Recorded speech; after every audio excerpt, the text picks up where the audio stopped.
Time zone, and welcome to the National Network of Public Health Institute's four-part webinar series. And today you're joining session 3, the role of infection preventionists. To start, my name is Nia Smart, and I'll be your facilitator for today's session. And your trainer for today will be Karina Kelly. So again, I'm Nia Smart, your facilitator for today's webinar, and I also serve as the principal consultant and founder of Smart Public Health Consulting. So as a passionate public health practitioner, I established Smart Public Health Consulting to support organizations with strategic solutions in healthcare education, to support with facilitation support, project management, and community outreach solutions. My experience spans across federal, state, and local levels where I've led large-scale public health initiatives. I also served as the vaccine program manager and led projects related to COVID-19 response, infectious disease prevention, and community outreach and education initiatives. A core focus of my work includes advancing health literacy and ensuring communities have access to clear, actionable information that really supports disease prevention and promotes longer, healthier lives. And one quick thing I think many people don't know about me is that I've also worked as a certified nursing assistant for over 14 years. So I provided care in hospitals, nursing homes, assisted living facilities, and clients' homes, always upholding infection control measures and following guidance from infection preventionists, which is what we'll be talking about today. And I honestly think it's pretty cool to reflect on how I've been able to work on both sides of the infection prevention spectrum, with boots on the ground and also as a frontline caregiver. And now, as a public health practitioner, focusing on systems and strategies. So, Karina, would you like to introduce yourself? Great. Thank you, Mia. So thank you all for joining us today and for your commitment to your professional development, as well as the communities that you serve. So as the founder and the CEO of Creed Consulting LLC, my mission is to guide individuals and organizations in thinking beyond conventional approaches to improve community health outcomes. So we achieve this through strategic planning, workforce development consulting, and adaptive leadership coaching. By leveraging strength-based analysis, we co-create solutions with communities, empowering individuals to take charge of their own health journey. So as an Air Force veteran and public health professional with over 20 years of experience, I have served in so many diverse roles and capacities. And my journey includes working with health systems and state health departments, serving as a regional infection preventionist for the Department of Defense, as well as serving as a site visitor for the Public Health Accreditation Board for the last 7 years. And so through these experiences, I've honed my expertise to strategically pursue opportunities that drive meaningful change.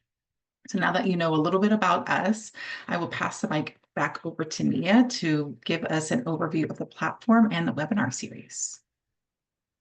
Thanks, Karina. So if you're tuning in through this event platform, at the bottom of your screen, you should see something like this.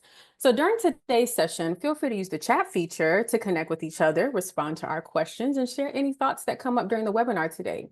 And if you have any questions for us, please drop them in the Q&A tab. So that's the only section where we will we will be able to use and see your question and answers today. And that's where we'll be pulling some of your questions at the end to respond to and answer. You should also see the resources tab at the right side of your screen as well. And this is where you can find your workbook for today's session. And once today's session wraps up, you can head back to the homepage to register for our last webinar of the 4-part series on May 29th. So we want to welcome you again to the NNPHI Advancing Infection Prevention and Control, a public health approach to bridging gaps webinar series.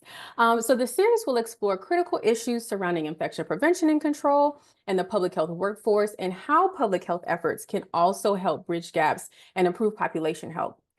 To quickly recap, so we had webinar 1, and in webinar 1, we explored the evolving trends in the infection prevention and control workforce. So we were focusing on the growing demand for specialized skills, training gaps, and the critical roles NPH-trained professionals play in shaping the future of IPC. We also discussed strategies to strengthen IPC education and enhance workforce development through interdisciplinary collaboration. In webinar 2, we explored the inequities that exist in infection prevention and control programs, especially in relation to access, training, and outcomes.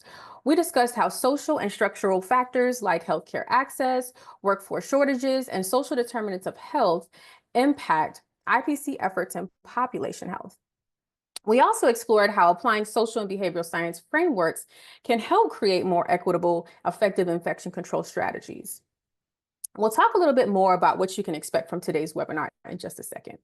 But I always wanted to remind you one more time, don't forget to register for webinar 4. This is going to be the last webinar of our 4-part series.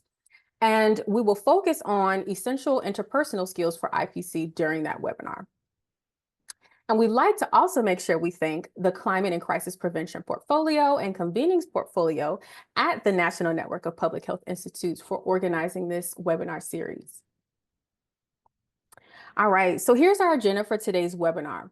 Karina will guide us through the key competencies and responsibilities of infection preventionists, highlight insights from the Association for Professional and Infection Control and Epidemiology, Infection Prevention Control Education and Workforce Development Report. And we'll also discuss how IPs improve healthcare outcomes. We'll explore career pathways and credentialing options, as well as interdisciplinary collaborations to strengthen IPC efforts. So throughout the webinar today, we'll include polling questions with Mentimeter and interactive discussions. And we'll also wrap up with a brief summary of today's session. And we'll give you the opportunity to share your thoughts and provide feedback through our evaluation link. And at the end, like I shared earlier, we'll have time for Q&A, and we look forward to answering any questions that you might have.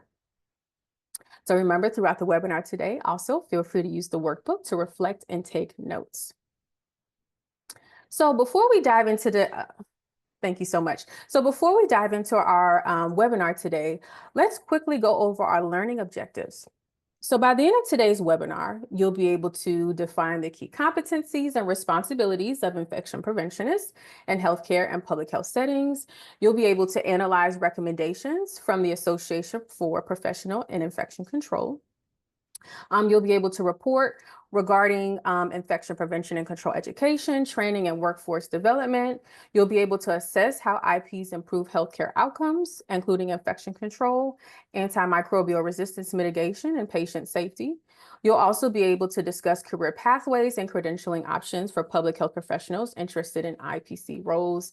And you'll be able to explore the interdisciplinary collaboration between IPs, epidemiologists, and other healthcare professionals to strengthen IPC efforts. All right, so let's kick things off with our first poll for today. We're going to be using Mentimeter, and you should see a QR code on your screen. And once you scan the QR code, what you see on your screen is exactly what your phone or tablet should look like after you scan it. Now we're ready to hear your thoughts. So the first question for today is, infection preventionists are primarily responsible for responding to outbreaks when they occur. Is this true or false? I'll give you just another minute or two. Well, really a minute. I won't give you 2 minutes. All right, we see the responses coming in on the screen. I always think that that's really cool.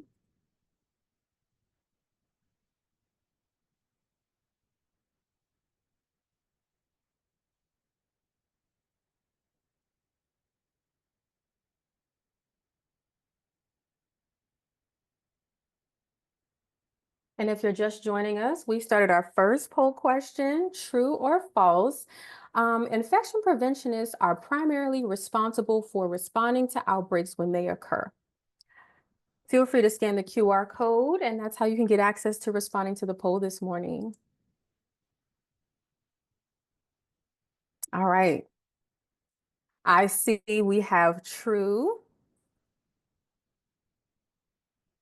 We have 19 saying true. So the answer is false. Outbreak response is a part of their job, but IPs also do significant pre-planning. They do a lot of process design, analysis, and education to try and prevent outbreaks. So infection preventionists have expanded as a practice with more time-consuming responsibilities for IPs, such as having more regulatory focus and more pressure for zero harm and increased surveillance activities. But remember, you guys are in a webinar, so we are learning together. So I think that this is awesome. Our second poll question for today is another true or false option. All right, so this question is, most infection preventionists have a background in nursing. Is this true or false?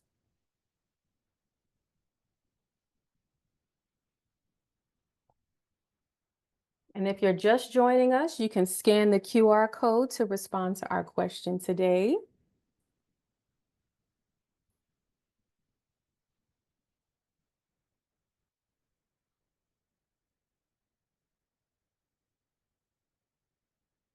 I'll give you just another second or two.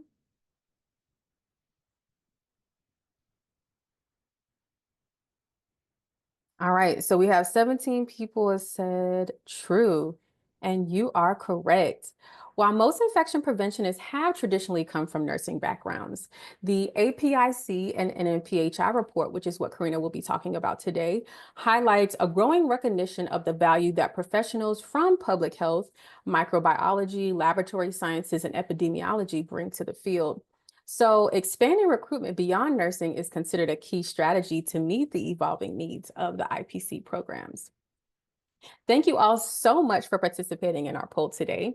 And just a reminder, we will be using Mentimeter throughout the webinar today. So when you see the QR code on your screen, that's your cue and green light to scan it and share your thoughts with us. So by the end of this webinar, I just want to let you know you will be experts. Yes, you could have answered right or wrong, but that is completely okay. There's no judgment on this webinar today. And now I will pass the mic back over to Karina, who will dive deeper into the key competencies and responsibilities of infection preventionists. Thank you, Nia. So before we get into that, so how many of you are interested in the career of as an infection preventionist or already may be an infection preventionist? Feel free to type into the chat. The best way to really learn about the career of an infection preventionist is through networking and the power of networking. So feel free to network throughout the webinar series and exchange information. So infection preventionists are the real-life superheroes dedicated to safeguarding patient safety and halting healthcare-associated infections, or HAIs, in their tracks. And these trailblazers make a remarkable difference. And in 2016 alone, they saved 87,000 lives, preventing harm to 2.1 million patients and reducing healthcare costs by 19.8 billion. And so as we learned from webinar one, IPs come from various backgrounds of expertise in nursing, public health, biology, epidemiology, and emergency management. And that's just to name a few. So from monitoring and containing infections to leading outbreak responses, they take on roles that demand adaptability and innovation. And many IPs transition across healthcare settings, honing their skills in healthcare systems, as well as long-term care facilities, schools, public health agencies. So this video highlights just one career journey of a public health professional in infection prevention. So take a look.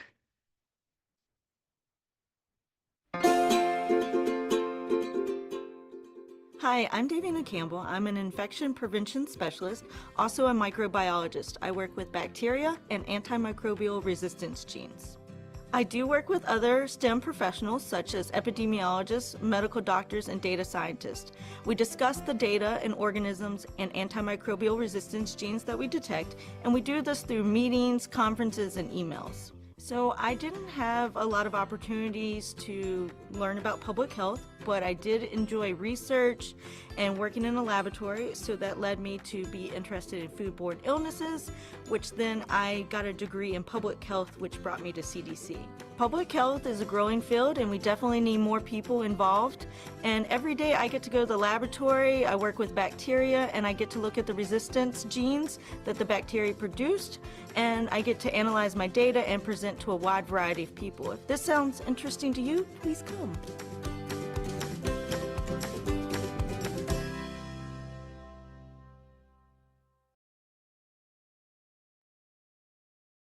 So now let's dive into what makes infection prevention is so vital. So they're diverse and impactful roles in healthcare settings. So if you're looking to make an impact as an infection preventionist, your role is critical at every stage of healthcare delivery. So if you can look on the left-hand side, you can see the various different roles and responsibilities infection preventionists do. From new hospital constructions to daily operations, IPs are actively engaged in and tasked with managing their healthcare facilities' infection control plan to minimizing the risk of HAIs, for patients, staff, as well as visitors. And at the core of IPs are responsible for surveillance, mitigation, education, data analysis, and dissemination. So what does a day as an IP look like? So on a day-to-day basis, IPs may be tasked with monitoring infection trends and reviewing positive results for accurate classification or reporting, conducting different rounds to assess adherence to hand hygiene or ensuring that PPE use while inspecting clean and soiled utility rooms, addressing environmental concerns. IPs also collaborate with various different departments to implement evidence-based practices. They respond to outbreaks and also mitigate hospital-associated infections. They also review different infection control risk assessments for new construction projects, making sure to educate healthcare teams on practices like isolation precautions and disinfection protocols.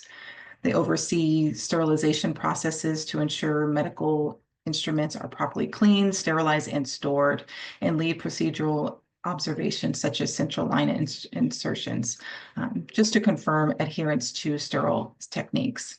So by engaging in these routine yet impactful tasks, IPs help create a safer, high-quality healthcare environment for patients and staff. So these responsibilities call for IPs to leverage some strong foundations and core response competencies, which enable them to lead effectively and drive impactful change within their healthcare settings. So some of the core competencies for infection preventionists encompass different diverse skills and knowledge areas essential for effective infection prevention and control. And so IPC goes beyond just simple adhering to procedures. It really serves as a bridge between science and practice, requiring a blend of expertise, clinical or critical thinking, and commitment to safety. So competency frameworks such as the Association for Professionals in Infection Control and Epidemiology, or the APIC competency model, as well as the World Health Organization, the WHO core competencies, outline skills to ensure professionals are equipped to meet the demands of the field at all levels, focusing on following key areas, as you can see here. So some technical expertise, as I mentioned earlier, that apply the knowledge of microbiology, epidemiology, data analysis to help in tracking the infections and innovating preventive strategies. Leadership is a huge component, guiding initiatives, influence policies, and fostering collaboration so they can drive infection prevention efforts. Education and training and collaboration, empowering healthcare teams and communities with knowledge while building those partnerships so they can sustain the safety practices. Policy development and implementation, establishing and enforcing those infection prevention protocols once they're created, including leading emergency preparedness and responding during times of crisis. And then evidence-based practices, so using research-driven approaches to combat HAIs, promoting antimicrobial stewardship programs, working with various different teams, laboratory pharmacists, and improving healthcare quality and quality improvement and patient safety, of course, at the center and core of what they're doing, integrating infection prevention strategies to enhance outcomes and reduce risk. And so these core competencies really empower professionals to take on those complex challenges. And as the demand of IPC professionals grow, so does the need for a competent workforce and a development plan. And so the National Network of Public Health Institutes, NPHI, in collaboration with APIC, created the IPC Education and Workforce Development Report, which addresses a growing demand for skilled infection preventionists. And this report seeks to strengthen IPC capacity within public health workforce by incorporating focused curriculum into existing public health academic programs. What the report does, it highlighted key strategies for strengthening and supporting IPC professionals. And a couple of the recommendations I'll highlight here are enhancing education. So in establishing entry-level qualifications for IPs, such as bachelor's degree in nursing or microbiology, public health, or infectious diseases, and that strong foundation in disease prevention. So IPC-specific degree programs as undergraduate and graduate levels can further refine skills and standard competencies, hopefully shorter orientation for new professionals. Another recommendation is to develop academic pathways, focusing on training in data analysis or electronic medical records and leadership, while embedding practical skills like hand hygiene protocol into curriculum to reduce healthcare-associated infections. The report also emphasizes expanding workforce training to recruit professionals from nursing backgrounds or public health sectors. Government backing and support that is needed for tuition reimbursement can also help remove some of those barriers, and partnering with different organizations to help support and build stronger programs. Also, targeting recruitment in schools can help identify future IPC talent. And lastly, hands-on experience is extremely vital. So expanding internships, mentorship programs, and helping new graduates gain practical knowledge, while mentorships with experienced IPs can shorten that learning curve while they come into the field.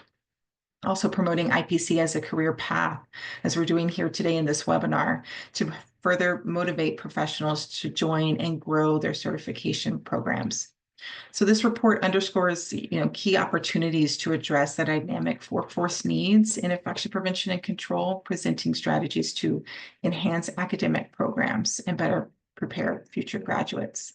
So by recognizing some of these workforce needs and their challenges, we can continue to identify areas we can improve on, as well as ensure that IPs are equipped and to play their roles in advanced healthcare outcomes, as we'll talk about next. So now let's shift gears a little bit. So how do IPs improve healthcare outcomes? So now take a moment to observe your surroundings. Let's look at your desk, your computer, your coffee mug, or even nearby a door handle. So these everyday objects can harbor resilient pathogens like C. difficile, a bacterium causing severe diarrhea or colitis. As one of the leading healthcare-associated infections, C. diff affects around 500,000 people annually in the US, costing over $1 billion each year. And so its spores can survive on surfaces for up to 5 months, requiring sporicidal cleaning agents to control their transmission. Infections often follow antibiotic use, which can disrupt the gut microbiome, and 20% of patients experience recurrence. The severe cases may lead to complications. And so addressing these challenges demand decisive infection control practices, and IPs play that vital role in mitigating C. diff risk and improving healthcare outcomes through evidence-based measures. So some of those measures include implementing contact precautions, isolating patients when suspected or confirmed, and confirming what are those laboratory tests, dictating the equipment to prevent cross-contamination, early diagnosing, so prompt and accurate CDI testing, ensuring timely treatment and contamination, ensuring that the protocols are in place, and that ensuring the staff know how to follow those protocols and what's in place. Environmental cleaning, the use of sporicidal agents on high-touch surfaces, eliminating spores and reducing those infection rates. Hand hygiene, washing hands, soap and water. PPE usage, so ensuring that the proper PPE usage among staff training, equipment, knowledge on those protocols, and antibiotic stewardship, so optimizing, ensuring that we're not over-prescribing and reducing the risk. So now let's transition and let's explore a case study so we can apply these to a practice. So I'm going to pass this over to Nia. Thank you, Karina. All right, everyone. So let's test our IPC knowledge with a real world scenario. So Karina told us that C. diff is a major concern in healthcare settings and that several infection control practices can assist with improving healthcare outcomes. So let's put our knowledge to work. Here's the situation. You should see it on your screen as well. A healthcare student is assigned to a 47-year-old client with C. diff, who is on isolation precautions and needs assistance with hygiene and elimination. The client wears an adult brief due to incontinence of stool and has requested assistance with bathing and changing their brief. So with this background information, what infection prevention and control practice must be incorporated to decrease the risk of spreading infection when providing care to this patient. You should see the QR code on your screen. So that means you have the green light to share your thoughts with us. And that should bring up the Mentimeter. All right, so the answers for this question are A, use correct hand washing techniques before and after entering the room. B, wear gloves and a gown when changing the client's brief. C, change gloves between procedures. D, hand hygiene with antimicrobial soap and water after removing gloves. E, all of the above. Or F, none of the above. I don't, I don't see the QR code on this screen. Not sure if everyone was able to access the Mentimeter. Yeah, we'll give them just another second. Thank you.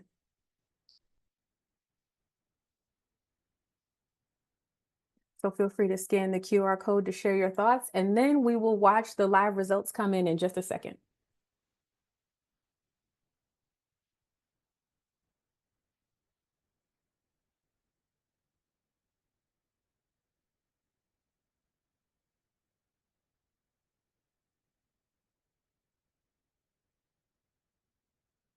All right, I think everyone should have been able to. Perfect. All right. So guess what? Everyone is correct. You all win. The correct answers are all of them. So let's go through each to say why they're important. So for A, use the correct hand washing techniques before and after entering the room. This is essential for preventing the transmission. So for B, wear gloves and a gown when changing the client's brief. That is important because PPE is crucial to protect the healthcare worker. And that's what Karina just told us about. C, changing the gloves between procedures. That helps to prevent cross-contamination. And for D, hand hygiene with antimicrobial soap and water after removing gloves. That removes any remaining pathogens. All right, thank you all for participating in this particular poll. We have another one. So let's move on to our next question. Still using the same scenario, but for this question, you'll be sharing your thoughts in the chat with us. So the client is on isolation precautions. How might this impact them? So let's think about their holistic health and overall safety. Drop your thoughts in the chat. Let me know what you're thinking. And I'll share my thoughts in just a second. And if you just joined, the quick question is, let us know in the chat. This particular client is on isolation precautions that has C. diff. How might this protect, or how might this impact them? I'm sorry.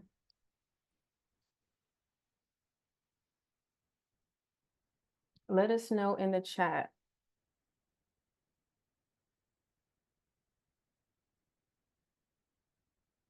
And I'm looking down because I have the chat here so I can see what you guys are saying. Yes, they're exhausted and drained and hungry. Increased fall risk. Yep. Socialization gaps. Olivia, we're on the same page. That's where I was going with it, but these are all good.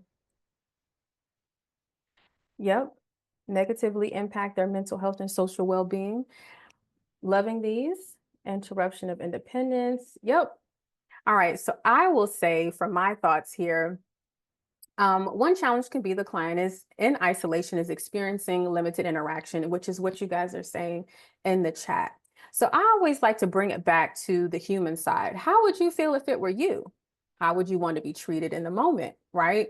I know for me, maybe having an iPad or a game, different things like that could help with the isolation. So we can think about small ways to support the client's emotional needs. Are there independent disposable activities, games, or other forms of engagement that could help them? I think it's always important to keep assessing not just the client's physical condition, but their psychosocial and emotional well-being too. Thank you for engaging with me in the chat. I will pass the mic back to Karina. Yep, thank you. Some great key takeaways. Thank you for participating. So you're correct. So comprehensive infection prevention and control is essential. So ensuring the proper hand hygiene, PPE use, environmental cleaning to prevent and spread of infections, client and family education about hand hygiene. So infection prevention, to create a safer environment is everybody's responsibility. Understanding the impact of isolation precautions and addressing that psychosocial and emotional well-being, as Nia mentioned, and providing that comprehensive care. And again, infection prevention, the responsibility of ensuring healthcare workers know and how to adhere to those different protocols and are aware of those. So thank you for engaging in the scenario again. And so now let's explore how infection preventionists go beyond these measures to actively improve healthcare outcomes through evidence-based practices, as well as collaboration and innovation in infection prevention and control. So how many of you or someone you know or care about have been treated in a healthcare facility? I'm sure many of you are raising your hand right now. So at some point, we all entrust our well-being to healthcare professionals, relying on their commitment to patient safety is, as a top priority. And patient safety isn't just a concept, it's a foundational principle that drives better health outcomes. So while safety is a goal, we must also acknowledge that health, system-based errors do occur. And real progress happens when we create an environment where these issues can be openly discussed, lessons can be learned, and necessary changes implemented to prevent future occurrences. And so this forms what the Agency for Healthcare Research and Quality calls a culture of safety. So it's built on 4 different key principles. First one is acknowledging risk. And so recognizing that healthcare high-risk nature and committing to practices that minimize those risks. Creating a blame-free reporting area. So encouraging openness and transparency by fostering a safe space to share errors without fear, enabling improvement. Collaborative solutions, so promoting teamwork across disciplines to address safety and challenges effectively. Resource commitment, ensuring the allocation of necessary resources to enhance the safety and outcomes. So infection preventionists are integral in this to establish the culture of safety. And so building on these principles, we'll assess how infection preventionists enhance healthcare outcomes in combating antimicrobial resistance.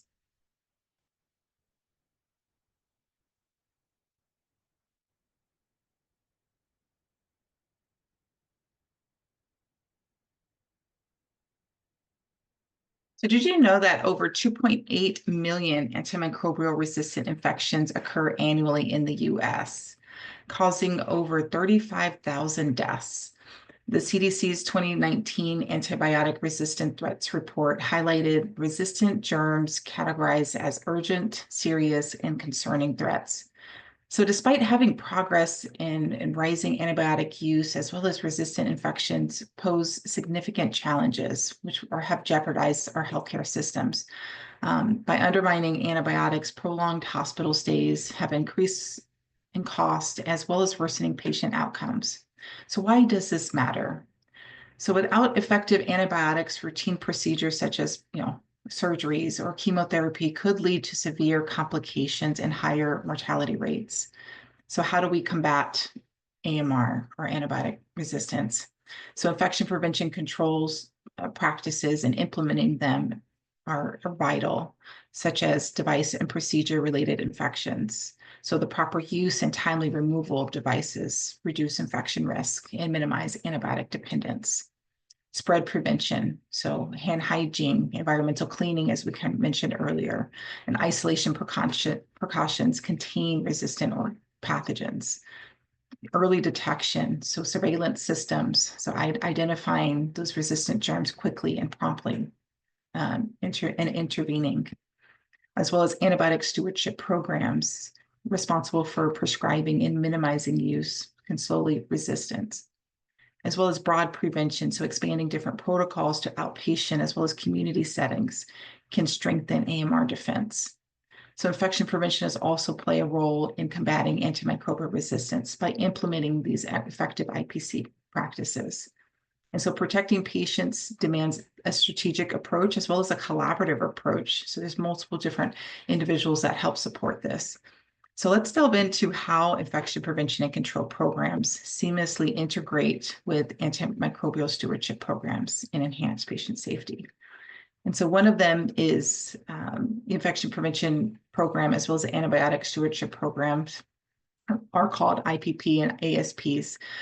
They're both vital components of healthcare delivery, and together they work to reduce infections within healthcare facilities and communities while combating growing threats of antibiotic resistance.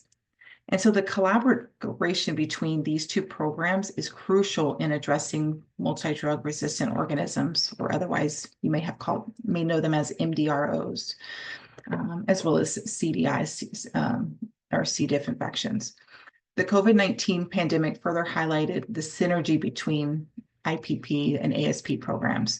So a study on their collaboration during this time underscored their value of aligning the stewardship practices to improve health outcomes. They called it the window of opportunity, which demonstrated how to leverage, leveraging during that pandemic infrastructure can not only foster the infection prevention and antibiotic stewardship programs, but also elevate overall healthcare outcomes through strategic alignment as well as targeted investments. So different key components that kind of overlapped between the two and provided that opportunity, that window of opportunity for collaboration at different moments were minimal effort, moderate effort, and substantial investment. Minimal effort included regular meetings and senior leadership, improving communications or telecommunications, and streamlining some data sharing. Some of the more included some moderate effort opportunities, enhancing some tracking systems between the two programs, joint business plans or access to IT and microbiology resources. Ones that included a little bit more investment, physician training, as well as integrated program models and expanding telehealth services. So collaboration between these two programs and the power of interdisciplinary teamwork is, addressing those pressing challenges. So it serves as a reassuring and reminder that no one tackles these efforts alone, and sets the stages to explore how IPs foster collaborative relationships across various disciplines within the healthcare setting. So bringing us to interdisciplinary collaboration, right?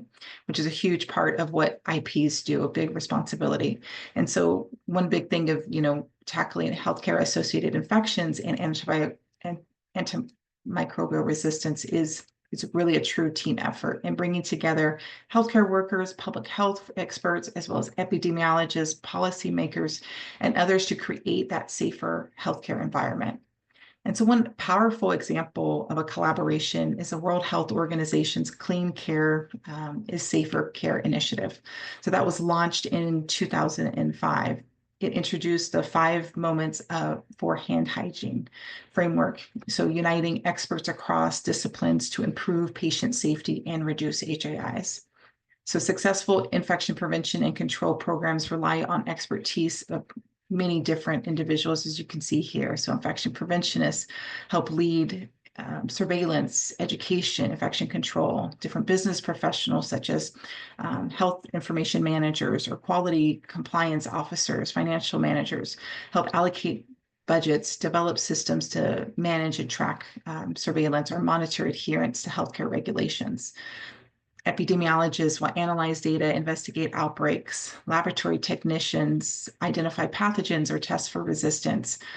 Public health officials may develop policies and enforce compliance. You'll have pharmacists that may support in managing antimicrobial stewardship programs.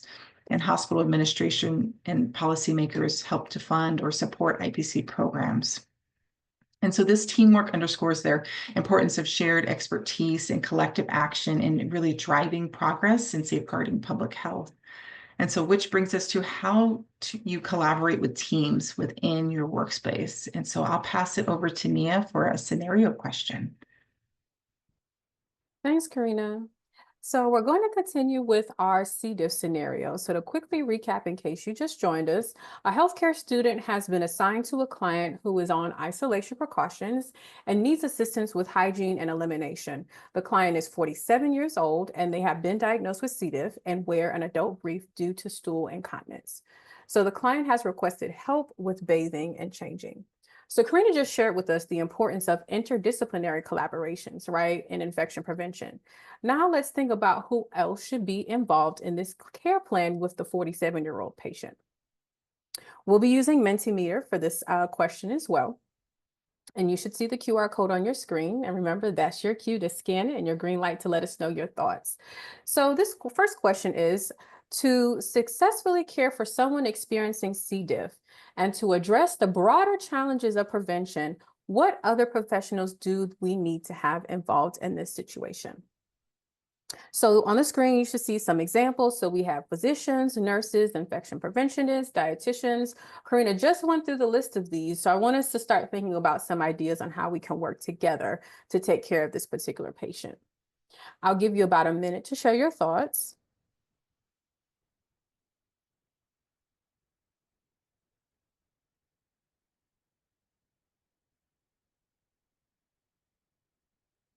Yep, social workers, gastro, nutritionists, physical therapy, wound care, social workers, pharmacy. Let's see, is there everyone? Yes, everyone. I love that.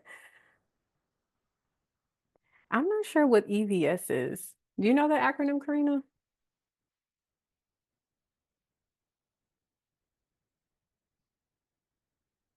If you're talking, I can't hear you, but I'm not sure of that one. OT, I know occupational therapists, PT. All right. So with these responses, it's clear we all recognize how collaborative care can make a difference in both treatment and prevention of this 47-year-old patient. Now in the chat, tell me why you made your choices though. What roles or skills do you see these professionals bringing to the table? Loving, loving, loving the responses. These are all great. Like someone said, everyone. Everyone, we all work together. And remember, Karina just went through these specific positions, so I won't spend too much time going through them for the sake of time. But yes, please continue in the chat letting me know what your thoughts are, why you made those decisions. And of course, this is not an exhaustive list. I'm sure there's some that we probably didn't mention here because we all can support this particular client. But we know this is an exhaustive list, so we could take a pause, like I said, for the sake of time. But I'm excited to see we're all thinking along the same lines and recognizing the value of this interdisciplinary approach and putting it into action when caring for this patient. All right, we've got one more question. And for this question, you'll be sharing your thoughts with us in the chat. So remember the scenario, right? The healthcare student assisting with changing the client reports that the client is refusing to now wash their hands and is starting to become agitated. How would you respond to this particular scenario? So let us know in the chat. I'm going to check the chat, see if we have some responses coming in.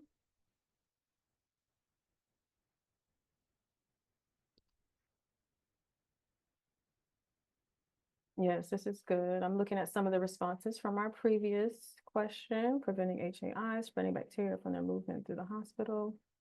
Yep. Manager support. All right. I'm not seeing any particular responses yet. Maybe you all are chatting them up. You're writing them in the chat right now. But for the sake of time, I'll move us forward. So here's how I would approach it. Remember, the situation is the healthcare student is assisting this client and they are refusing to wash their hands in the midst of the changing, and the patient or client is starting to become agitated. So first, I would make sure the healthcare student has left the room, right? Because this would protect the student from further exposure, as well as the client, because we were aware that the patient or the client is agitated and we want to make sure that we can de-escalate the situation. I then calmly speak with the client to understand their concerns and see if there's any emotional, physical, or environmental reasons that kind of come out with that explanation to understand maybe why they're refusing to wash their hands or participate in any of the infection control practices that the healthcare student was asking them to do. I'd use it as a time to educate them, explain the importance of hand washing again, and to give them context to better help them understand why it's important and how it protects them and the team members. I'd also observe for signs of distress, confusion, discomfort, because the refusal could come from some cognitive things as well, right? Or sensory challenges.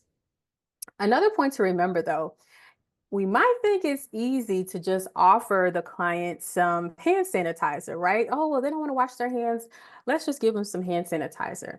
That actually is not effective against the C. difficile spores. And it's not a recommended method for hand washing. And remember, I believe Karina talked about that earlier with the 5 methods for hand washing. And so soap and water remain the standard for infection prevention when caring for patients with C. diff. And one other thing, so if the client continues to refuse, I follow up with a nurse to see if they're first of all, has this happened before?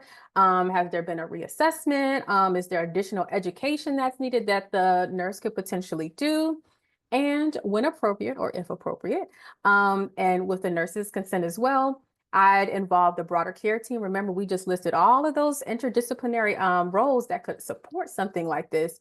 I would see if we need to start looking at a larger or broader approach to see who can support this client, to explore additional, control measures like enhancing room cleaning, and better understanding what this particular client needs. Is it PT, OT? Do they have the opportunity? Can they get up? And we also need to make sure we're respecting the patient's autonomy, right? And what their needs are through this particular situation. And of course, document, to make sure that anybody else on the care team could potentially be aware of this challenge that's going on, and also being able to implement different methods to ensure that the client stays safe, as well as the staff that come into the room and contact the client. So this particular approach definitely would prioritize safety, respecting, like I said, the patient's autonomy, and engaging with the care team and ensuring that there's some problem-solving methodologies going on as well. So for the sake of time, I'm going to pass the mic back to Karina to walk us through strategies for strengthening IPC through collaboration. Thank you. And so I'll go through these quickly. I know I want to get to the careers opportunities and show you some of those, but definitely want to hint on why strengthening IPC through collaboration is important. As we've seen, burnout is extremely high among healthcare professionals. And so, collaboration doesn't just improve IPC outcomes, but studies have shown that strong teamwork and the climate, can also lower the odds of burnout up to 20%, emotional exhaustion by 16%, and depersonalization by 26%. So when professionals feel supported and connected, they're better equipped to handle challenges of their roles. So, but collaboration goes not only beyond emotional well-being, it's also the backbone of effective infection prevention and control programs. So as you can see here, it improves, better infection surveillance, response, get stronger antimicrobial stewardship programs, better patient and community safety, through coordinated prevention efforts, multidisciplinary training, and fosters adherence to infection control protocols. So these collaboration efforts not only showcase the transformative power of teamwork in IPC, but also, like I said, improve, some of the burnouts, the feeling of being alone. And so how do we foster collaboration? So let's look at a couple of strategies really quickly. So how do you currently build relationships with teams and partners, and how do we evaluate some of those effectiveness? So creating collaborative environments not only takes intention, but thoughtful strategies, and often starts with defining clear goals and open communication and support. So establishing these are a couple of different strategies. So establishing interdisciplinary IPC task force, forming those teams and regularly discussing or evaluating enhanced IPC initiatives. You can standardize communication tools, adopt shared platforms, facilitate cross-disciplinary training, encourage, leadership involvement and secure support, cultivate respective work environments and that in mutual respect across different diverse teams. So recognizing this as an IP, and that collaborative is extremely important. So now let's, get onto some of the, exciting different career pathways and opportunities that could await in the field of infection prevention, starting with some of those career stages as well as credentialing options. So there's multiple different career stages, starting with, novice going all the way through expert. And so, infection preventionist career unfolds in a distinct developmental stages, guided by competency rather than just years of experience. So starting at the entry level, at novice, learning some of those basic principles of IPC, and then becoming proficient stage. There's and then the proficient practitioners, IPs apply some of those expertise independently designing and managing IPC programs. And then the expert level with some of that mastery. And so as you can see at each of these levels, there's various different programs that may have certifications or trainings that are available, but various different through APIC or the certified in infection controls available at the proficiency levels. So each stage offers, and each level of competency offers more opportunities for growth professionally as well as educationally. And so infection prevention career paths are now, let's look at some potential career paths for those IPs. And so infection preventionist career paths is comprised of, different positions as well as roles and experiences that accumulate over time. And so IPs may not only advance vertically, but transition laterally or explore cross-functional roles to diversify their expertise. Movement through roles is often driven by a combination of competency, development, expertise, as well as individual interests. And so each position provides, opportunities for their skill enhancement as well as professional growth. And so the illustration on the left kind of just gives, three different options, of different journeys of professions. So option A is a pivot to a healthcare setting while remaining at the novice or becoming proficient stage. This individual is exploring unique challenges and opportunities in patient care environments. So it's positioning, to a healthcare. Option B, this individual is advancing to proficient stage with public health field, taking on leadership responsibilities, contributing to policy development and outbreak management. So they're taking another journey.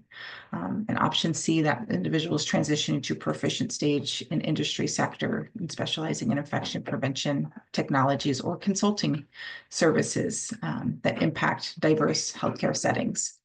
So each pathway kind of highlights the adaptability as well as diverse career opportunities in infection prevention, enabling IPs to kind of shape their progression based on their personal interests as well as evolving skills. So a valuable tool for navigating a career in IPC, and just one of those tools is one of the APIC pathway checklists, which provides a structured guidance for career development. And so this checklist is a practical tool designed to guide IPs through a career progression, and it's built upon the APIC core competency model, which emphasizes the importance of patient safety and aligns with the key competencies required for IPC. And so the checklist is really a roadmap for professional growth, enabling IPs to assess their current skills as well as identify areas for improvement. They can plan their career trajectory. It covers essential domains of competency, such as risk assessment, outbreak management, data interpretation. And so they could set goals, leverage resources, and track progress.